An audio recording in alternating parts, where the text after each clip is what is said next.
കർണാടകയിലെ ഷിരൂരിൽ ഇപ്പോഴും തിരച്ചിലുകൾ തുടരുകയാണ്.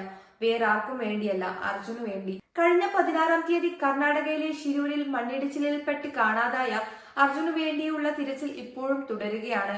ആദ്യമൊക്കെ മണ്ണിനുള്ളിലാണ് എന്നുള്ള നിഗമനത്തിലായിരുന്നു പോലീസും നാട്ടുകാരും നമ്മുടെ മലയാളികൾ അടക്കമുള്ള ആൾക്കാർ.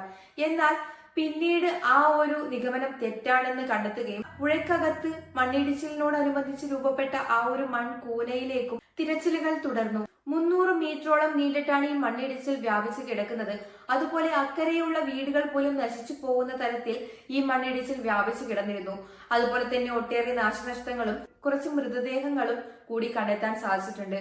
അതുകൂടാതെ പുഴയിലേക്ക് കൂടുതൽ തിരച്ചിലുകൾ വ്യാപകമാക്കിയതോടെ കൂടുതൽ സിഗ്നലുകളും ലഭിക്കാൻ തുടങ്ങി. ഡ്രോണുകൾ കൊണ്ടുവന്ന തിരച്ചിലുകൾ ആരംഭിച്ചതോടെ അർജുന്റെ ലോറിയുടെ അവശിഷ്ടങ്ങളും കണ്ടെത്തുന്ന രീതിയിലുള്ള നിഗമനത്തിലേക്ക് എത്തുകയാണ്.